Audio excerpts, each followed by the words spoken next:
Hello दोस्तों, सभी कैसे हो और सब ठीक हो। आज हम पढ़ेंगे जी आर्थिक इकोनॉमिक्स पार्ट।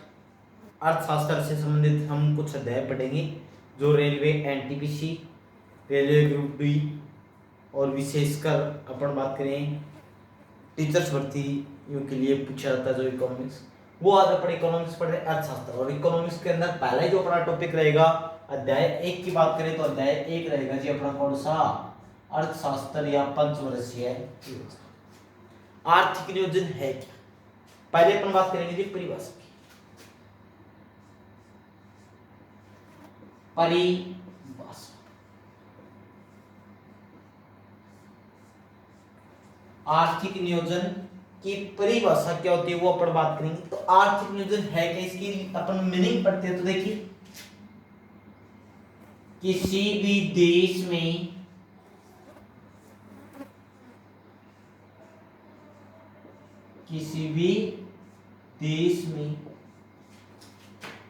पूर्व में निर्धारित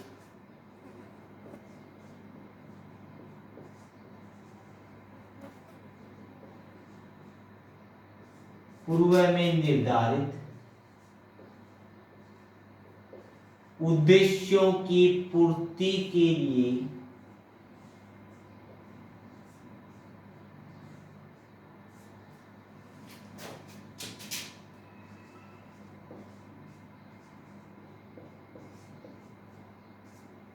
किसी भी देश में पूर्व में निर्धारित उद्देश्यों की पूर्ति के लिए देश में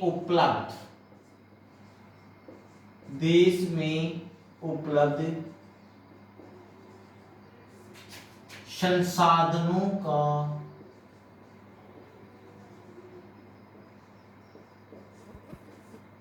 कुशलतम प्रयोग करके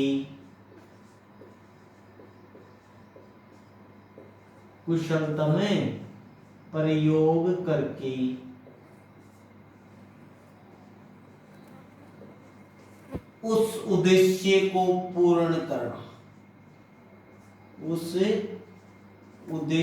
को पूर्ण करना, क्या कहलाएगा जी आर्थिक नियोजन। आर्थिक नियोजन की मीनिंग या परिभाषा की अपन बात करें तो होती क्या है, तो किसी भी देश या राज्य के अंदर उस राज्य में पूर्व में निर्धारित उद्देश्यों की पूर्ति के लिए या उद्देश्य को पूरा करने के लिए देश में उपलब्ध आय के जो स्रोत हैं उनको सही ढंग से उनका प्रयोग करके उनकी उसी उद्देश्य को पूर्ण करना क्या कहलाता है आर्थिक नियोजन। एग्जांपल क्या है, देखो अपन बात करें एग्जांपल की, हमारे माननीय पीएम थे नरेंद्र मोदी, उन्होंने सितंबर 2018 में एक योजना शुरू की थी जिसका नाम था आयुष्मान भारत योजना। आयुष्मान भारत योजना इसके लिए क्या है, ये विश्व की सबसे बड़ी स्वास्थ्य योजना है। मोदी जी ने शुरू की थी 23 सितंबर 2018 के अंदर की थी रांची झारखंड से। तो आयुष्मान भारत योजना के तहत प्रत्येक व्यक्ति को सालाना 5 लाख रुपए तक का निःशुल्क क्या दिया गया जी, मेडिकल दिया गया, उसको बीमारी का खर्चा सरकार वहन करेगी। ये इसमें सुविधा रखी गई, लगभग 50 करोड़ व्यक्तियों को 10 करोड़ परिवारों को इसमें सुविधा दी गई थी। तो 1300 कुछ अस्पताल रखे गए थे, 1300 प्रकार की बीमारियों का इलाज किया जाता था इसमें। तो अगर 2018 के अंदर ये लॉन्च हुई और 2019 में जैसे मान लें एग्जांपल के अंदर अगर राहुल गांधी पीएम बन जाते तो उसी राहुल गांधी को ये जो आयुष्मान भारत योजना के तहत 50 करोड़ लोगों को 10 करोड़ परिवारों को 5 वर्ष तक ये मेडिसिन जो देनी थी, जितना समय रखा गया था, जो टारगेट रखा गया था, उस टारगेट को पूर्ण करना, अर्थात आय के जितने भी स्रोत हैं, उत्पाद कर है, आय कर है, सीमा कर है, मनोरंजन कर है, जितने भी अपने आय के स्रोत हैं उसका सही ढंग से प्रयोग करके इस आयुष्मान भारत योजना को पूर्ण करना ही क्या कहलाता है आर्थिक नियोजन। ओके, अब यहां से जो बिंदु आता है वो ये तो हो गया अपने मीनिंग है क्या आर्थिक नियोजन। अब इसका अर्थ हमने सुन लिया। अब देखिए आर्थिक नियोजन अपन बात करें पंचवर्षीय जो योजना है, पहला क्वेश्चन आता है कि भारत ने ये जो पंचवर्षीय योजना है ये किस देश से ग्रहण की। जो अपना देश है भारत तथा आर्यवर्त इंडिया, ये किस देश से ग्रहण किया। अगर सीधा प्रश्न पूछ दे तो भारत ने जो पंचवर्षीय योजना ना वो किस देश से ग्रहण की है, वो की है जी रूस से। रूस भी मिल सकता है, सोवियत संघ से ग्रहण की थी, रूस से ग्रहण की। और विश्व में अगर सीधा क्वेश्चन आ जाए कि विश्व में पंचवर्षीय योजनाओं को सर्वप्रथम लागू करने वाला देश भी कौन सा था, तो वो भी कौन सा था जी, रूस था जी। ओके, तो भारत ने ग्रहण किया। अब अगला आता है भारत में, देखो जितने भी हमने स्रोत ग्रहण किए, उन स्रोतों को हमने 3 सूचियों में बंटवारा किया था, विभाजित किया था, केंद्रीय सूची, राज्य सूची और समवर्ती सूची। अगर पूछ ले ये आर्थिक नियोजन या पंचवर्षीय योजना जो है किस सूची का विषय है, तो ये समवर्ती सूची का विषय। पूरी सूची क्या हुई, सूची में बेटा 3, जबकि अनुसूची कितनी होती है, 12। समवर्ती सूची में वर्तमान में कितने विषय था, इसमें है जी 52। राज्य सूची में कितने, 66, जबकि केंद्र सूची में 99 या 100। तो समवर्ती सूची का विषय। अगला जो बिंदु बढ़ता है वो ये बढ़ता है कि भारत में पंचवर्षीय योजनाओं की शुरुआत कब हुई थी, तो भारत में इसकी प्रक्रिया का जो प्रारंभ हुआ था ना, वो हुआ था जी 1951। कब हुआ था जी, 1951 में पंचवर्षीय योजनाओं की क्या हुई थी जी, शुरुआत। अगला जो आता है वो ये आता है भारत में आर्थिक नियोजन या पंचवर्षीय योजनाओं के जनक किसको कहा गया। सबसे महत्वपूर्ण बिंदु माना जाता है जी। यहाँ से 3 क्वेश्चन आपको छोटी भर्तियों में देखने मिलेगा। एक तो भारत ने पंचवर्षीय योजना किस देश से ग्रहण की, रूस। अगला पंचवर्षीय योजना किस सूची का विषय, समवर्ती। और भारत में पंचवर्षीय योजना की शुरुआत या भारत में पंचवर्षीय योजनाओं के जनक कौन है, तो ये है जी पंडित जवाहरलाल नेहरू। बैंकिंग में बात करूं, बैंक और सेकंड ग्रेड और पटवार के लिए कुल मिला के ठीक रहेगा सब्जेक्ट। तो जनक थे जवाहरलाल नेहरू। और अगला जो बिंदु आता है वो आता है जी इसका कालक्रम। देखो 5, इसमें ये बात तो आपको बतानी नहीं पड़ेगी कि पंचवर्षीय योजना का कालक्रम क्या होता है। देखिए पंच से समझ में आ रहा है कि ये योजना कितने वर्ष के लिए होगी, 5 साल के लिए। आज तक भारत में कितनी योजनाएं हुई, 51 में प्रारंभ हुई, 12 हुई है। तो सर 12 कब तक हुई, 2017 तक हुई है। इसमें 3 योजना अवकाश आए हैं, ये 7 साल के हैं। पहली बार योजना अवकाश आया था 3 वर्ष का, उसके बाद 2-2 और उसके फिर 2-2, यानी 7 वर्ष योजना अवकाश आने के बाद 2017 के अंदर 12वीं पंचवर्षीय योजना हो गई थी पूर्ण। और उसके बाद हमारे योजना जो ये प्लान जो है ये क्या कर दिए गए, समाप्त कर दिए गए थे, 5 ईयर प्लान। अब बात है इसका कालक्रम पूछ लिया जाता है कि कब से कब होगी। तो याद रखना जितनी भी पंचवर्षीय योजनाएं होंगी वो कहां से शुरू होंगी, 1 अप्रैल से, और कहां तक होंगी जी, 31 मार्च तक होंगी। चाहे कैसी भी योजना रही हो, चाहे कितनी भी योजना रही हो, जितने भी पंचवर्षीय योजना हो उनकी शुरुआत कहां से हुई है, 1 अप्रैल से। एंड कब हुआ है जी, 31 मार्च को हुआ है। और अपन बात करें भारत की एकमात्र पंचवर्षीय योजना थी कौन सी जी, 5वीं, जिसको मध्य अवधि में क्या कर दिया गया था, समाप्त था। तो उसका कालक्रम जो था वो था 1974 से 79। लेकिन 78 में मोरारजी देसाई सरकार ने उसको क्या कर दिया था जी, समाप्त कर दिया गया था। और उसके स्थान पे एक अलग प्लान लगाया था जिसका नाम था अनवरत प्लान या रोलिंग प्लान। वो बात करेंगे आगे चलकर। अपन एक बार के लिए यही देखते हैं। तो यहाँ से जो क्वेश्चन आते हैं वो आते हैं, भारत ने पंचवर्षीय योजना का मॉडल किस देश से लिया, रूस। भारत में पंचवर्षीय योजना किस सूची का विषय, समवर्ती। भारत में पंचवर्षीय योजना का प्रारंभ कब हुआ था, 1951। भारत में आर्थिक नियोजन या पंचवर्षीय योजनाओं के जनक कहा जाता है जवाहरलाल नेहरू। और कालक्रम इसका क्या होगा, तो 1 अप्रैल से 31 मार्च। सीधा आ सकता है पंचवर्षीय योजना का वित्तीय वर्ष होगा, तो वित्तीय वर्ष होता है जी 1 अप्रैल से 31 मार्च। Okay clear. अब पढ़ेंगे आगे।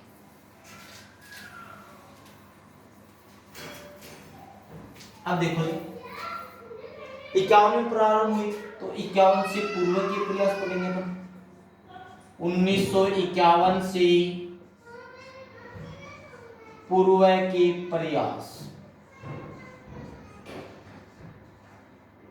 1951 से पूर्व के प्रयास। अपन बात करें भारत के अंदर 1951 से पहले भी पंचवर्षीय योजना या आर्थिक नियोजन की बात को पहली बार पेश के बारे में प्रस्ताव पेश किया गया था। अगर ये बात करें ना तो 1951 से देखिए भारत में सर्वप्रथम पंचवर्षीय योजनाओं की बात 1934 में, भारत में पंचवर्षीय योजना का जो मॉडल था ना, अर्थात आर्थिक नियोजन की बात सर्वप्रथम जो कही गई थी ना, वो कहने वाला व्यक्ति कौन था, तो वो था जी एम विश्वेश्वरैया। कौन था जी, एम विश्वेश्वरैया, ये था जी, ये था जी। और एम विश्वेश्वरैया जो था ना, इसने 1934 में सर्वप्रथम पंचवर्षीय योजना के बारे में क्या कही थी जी, अपनी राय पेश की थी। और इसने 1934 के अंदर अपनी पुस्तक थी जिसका नाम था जी the planned economics for India. इस पुस्तक के अंदर इसने क्या कहा था, भारत में पहली बार आर्थिक नियोजन की बात कही थी, और इसने जो बात कही थी वो कितने वर्ष के लिए प्लान बताया था, इसने 10 इयर्स प्लान बताया था जी, 10 वर्षीय योजना का बात कही थी। तो भारत में अगर किसी सीधा क्वेश्चन आ जाए कि भारत में आर्थिक नियोजन की सर्वप्रथम जो उल्लेख हमें सर्वप्रथम जानकारी हमें कहां से मिलती है, तो है विश्व श्रेय ने दी थी 1934 में अपनी पुस्तक the plan economics for India के अंदर दी थी, और इन्होंने भारत के आर्थिक विकास के लिए 10 वर्षीय मॉडल पेश किया था। उसके बाद अपन बात करेंगे जी, एक आएगी जी राष्ट्रीय नियोजन समिति। राष्ट्रीय नियोजन समिति, राष्ट्रीय नियोजन समिति। और ये जो समिति आई थी ना, ये मैं बात करूं समिति का जो गठन हुआ था 1938 में, देखो कांग्रेस का एक अधिवेशन हुआ था, कांग्रेस का एक अधिवेशन हुआ था, अधिवेशन हुआ था जी अलीपुरा में। कहां पे हुआ था, अलीपुरा में हुआ था। इसके अध्यक्ष जो थे वो अपने थे सुभाष चंद्र बोस। सुभाष चंद्र बोस की अध्यक्षता में अलीपुरा अधिवेशन के अंदर कांग्रेस ने क्या कहा था, भारत में आर्थिक विकास के लिए एक समिति का गठन किया था, राष्ट्रीय नियोजन समिति का 1938 में। और इस समिति के जो अध्यक्ष बनाए गए थे ना, वो अध्यक्ष बनाए गए थे जे.एल. नेहरू को, पंडित जवाहरलाल नेहरू को इसका अध्यक्ष बनाया गया था। और 15 सदस्य इसमें सदस्य थे, यानी राष्ट्रीय नियोजन समिति। अपन बात करें राष्ट्रीय नियोजन समिति में सदस्य संख्या की बात करें तो इसमें कुल जो सदस्य थे वो थे जी 15। और 15 सदस्यों ने अपनी जो रिपोर्ट पेश की थी ना, तो इन्होंने रिपोर्ट पेश की थी जी कब, तो इन्होंने अपनी रिपोर्ट जो पेश की थी वो की थी 1949 में।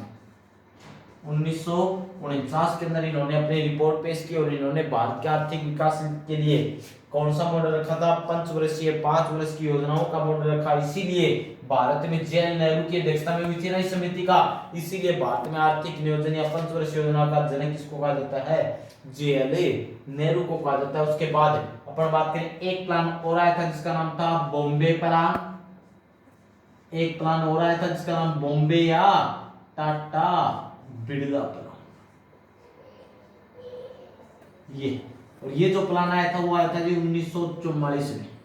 ये था क्या, देखो मुंबई के, बॉम्बे क्यों कहा गया, क्योंकि इसमें जो ये जो प्लान था, ये जो मॉडल लाने वाले व्यक्ति थे वो थे 8 व्यक्ति, यानी 8 व्यक्ति थे कहां के, बॉम्बे के थे। बॉम्बे के 8 व्यक्तियों उद्योगपतियों के द्वारा यह मॉडल लाया गया था, इसलिए इसको बॉम्बे प्लान कहा गया। टाटा बिरला क्यों कहा गया, क्योंकि इस प्लान के दो, इस मॉडल का जो अध्यक्ष थे ना वो थे जी जमशेदजी टाटा। और थे जी जमशेदजी टाटा। और जबकि मैं बात करूं उपाध्यक्ष जो थे वो थे जी घनश्याम दास बिरला। उपाध्यक्ष की अपन बात करें तो वो कौन थे जी, घनश्याम दास बिरला, जीडी बिरला। ये इसके क्या थे जी, अध्यक्ष थे। और घनश्याम दास बिरला और जमशेदजी टाटा के नेतृत्व में ये प्लान लाया गया था 1944 के अंदर। तभी इसको नाम क्या रख दिया गया जी, बॉम्बे प्लान या टाटा बिरला प्लान, इसका क्या रखा गया था नाम। तो इसमें महत्वपूर्ण जो बात रहेगी वो ये रहेगी कि भारत में योजना का या पंचवर्षीय योजनाओं का जनक किसको कहा गया, जे.एल. नेहरू। किस या क्वेश्चन अगला यह आ सकता है कि भारत में पंचवर्षीय योजना या आर्थिक नियोजन की बात को कब स्वीकार किया गया था, किस समिति की सिफारिश से स्वीकार किया गया था, तो उस समिति का नाम हो जाएगा जी राष्ट्रीय नियोजन समिति, जो 1938 में गठित हुई थी। और इसने अपनी रिपोर्ट जो सौंपी थी वो 1949 में अपनी रिपोर्ट पेश की। ओके, अब देखिए आगे।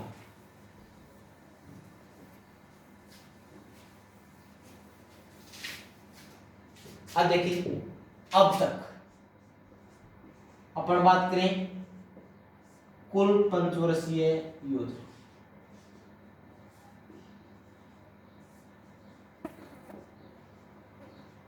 कुल पंचवर्षीय योजना आज तक भारत में कितनी हो चुके जी, 12। कब से कब, तो 1951 से स्टार्ट हुई थी, 2017 में क्या होगी, समाप्त। अपन बात करें योजना अवकाश, अब तक कितने योजना अवकाश हो चुके हैं, तो योजना अवकाश जो हुए बेटा वो हुए 3।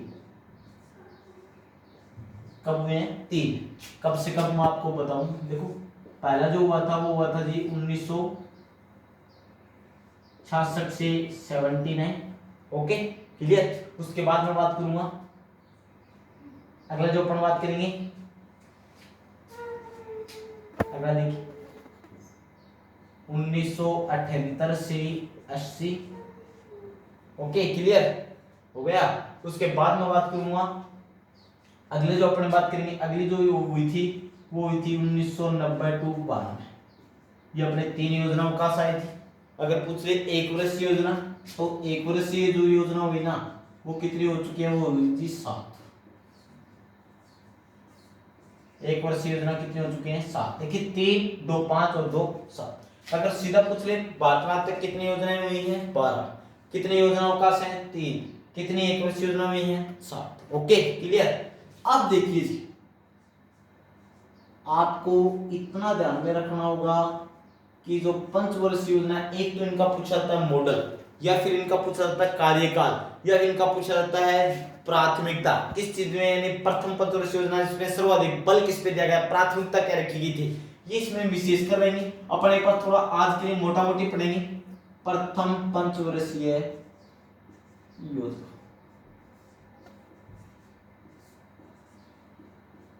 अरे याद करने की पूरी कोशिश। देखो प्रथम स्टार्ट कब हो रही है, 51 में, तो 5 जोड़ दिया 56। इस योजना के अंदर सर्वाधिक जो बल दिया गया था वो कृषि एवं सिंचाई पर दिया गया था। इसीलिए भारत में हीराकुंड, भाखड़ा नांगल और दामोदर नदी घाटी परियोजनाओं जैसे परियोजनाओं की क्या हुई थी, शुरुआत। दूसरी की अपन बात करें तो दूसरी जो योजना हुई थी वो थी जी 56 टू 61। इस योजना के अंदर सर्वाधिक जो बल दिया गया था वो किस पे दिया गया था, सर्वाधिक जो बल दिया गया था वो उद्योगों पर दिया गया था। इसलिए मैं बात करूं अपने जैसे अपने बात करेंगे भिलाई इस्पात संयंत्र स्थापित हुआ था, राउरकेला हुआ था, और उसके बाद में बात करूं दुर्गापुरा हुआ था। ऐसे कुछ इस्पात संयंत्र लगे थे। अपन बात करेंगे तीसरी और तीसरी जो रही थी वो रही थी जी 61 टू 66। और वह क्या, तीसरी जो पंचवर्षीय योजना थी उसमें जो सर्वाधिक जो बल दिया गया था कृषि प्लस उद्योग दोनों को शामिल किया गया था। और इसीलिए क्या है, इस योजना के अंदर अपने 3, एक तो 62 में भारत और चीन युद्ध हुआ था, 65 के अंदर बाकी भारत पाकिस्तान युद्ध हुआ था, और 66 के अंदर भीषण अकाल। इसीलिए यह भारत की सर्वाधिक असफल योजना थी। अगर क्वेश्चन आ जाए भारत की सर्वाधिक असफल योजना कौन सी थी, तो वो भी क्या थी जी, तीसरी थी। इसीलिए इसके बाद देखो एक योजना, 2 योजना, 3 योजना हुई। अब आएगा जी योजना अवकाश, और योजना अवकाश जो आएगा वो कितना आएगा जी, वो आएगा पूरा 3 वर्ष के लिए योजना अवकाश। कब जी, 1966 से लेकर 69 तक। अब देखिए जी चतुर्थ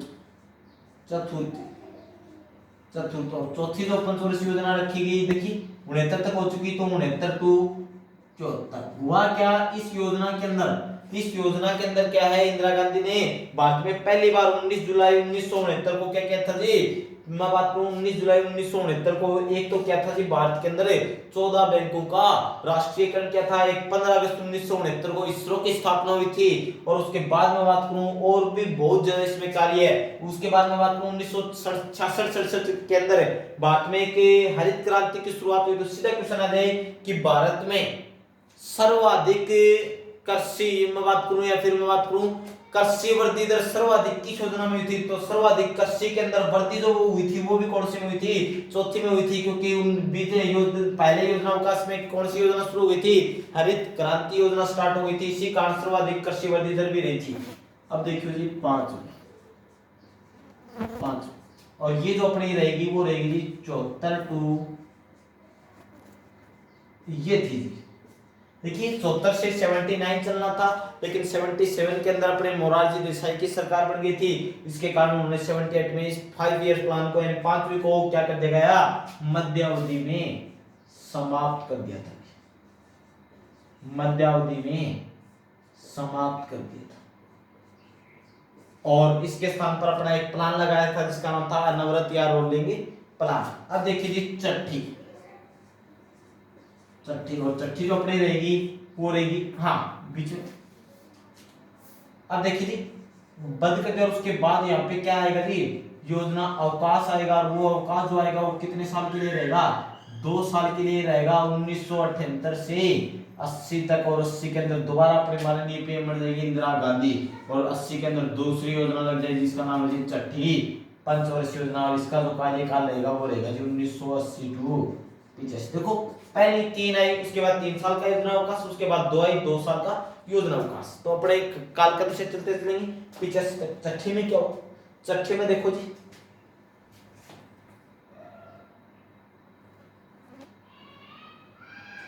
हाँ ये हो गई। अब देखो पांचवी और छठी, देखो पांचवी में क्यों हुई, देखो अपने भारत के अंदर 1911 से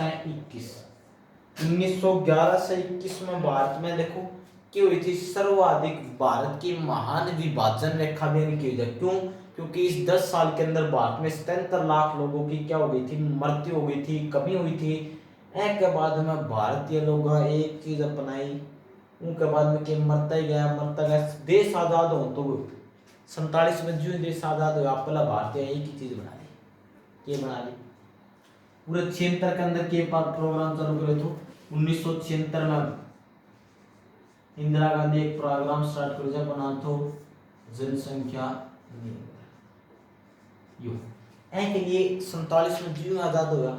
अब पहले देश की एक ही सोच थी, क्या सोच थी कि उसको इतने 47 में आजाद हो गया, ये भी काम पाछा करना पहले, लेकिन इतना टाबर जाम दो कि कमी ना लिए अपने ओढ़ डाली। एक आदमी के एक साल में 10 9 टापर परिवार की बात है, एक आदमी को नहीं 9 10, एक मतलब है एक परिवार में 9 10 टापर। यह बात आ गई थी कि अपने दाई माँ कौन थी कि एक घर में बढ़ जाती नहीं होता, मैं 15-20 दिन निकल नहीं देता, क्यों वो टाइम संयुक्त परिवार हो ही करता, इल्लों निकलती इतना इल्लों की कारी बात जाती पैं।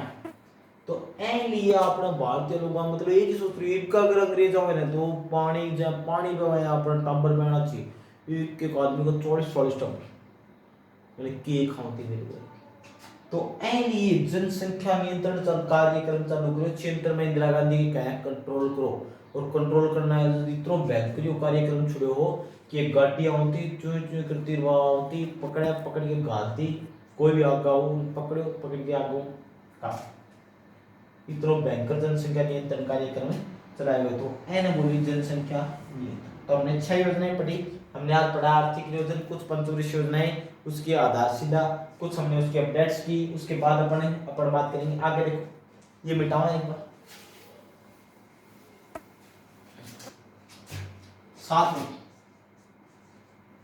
सातवीं योजना, और सातवीं जो अपनी योजना रहेगी ना वो रहेगी जी 85 टू 90।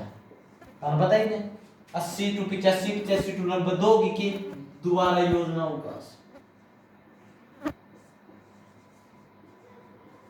योजना अवकाश। और यो जो आपको यो 1992 टू 97 सॉरी 90 टू 92।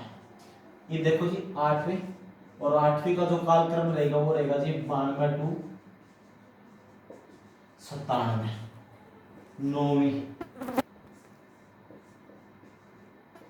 97 टू 2002। 10वीं, और 10वीं जो अपनी रहेगी वो रहेगी जी 2002 से 7। 11वीं और वो रहेगी जी 2007 से 12। और 12वीं की अपन बात करें तो 12वीं जो रहेगी 2012 टू 2012 से 17। ये अपनी कुछ 12 पंचवर्षीय योजनाएं थी, हमने इसका कालक्रम पढ़ा, कुछ विशेष बातें भी बताएगी जो परीक्षा की दृष्टि से महत्वपूर्ण रहेगी। अब पढ़ेंगे अपने आर्थिक नियोजन या पंचवर्षीय योजना अगली क्लास के अंदर। तब तक के लिए तैयारी करते रहे, और हमारा जो है पूरा कोशिश रहेगा अगली क्लास में ऐसे चलते रहे। अब अगर आपको हमारी क्लास अच्छी लगी तो प्लीज इसको जरूर सब्सक्राइबर करें, और जरूर इसको लाइक और शेयर से ज़्यादा शेयर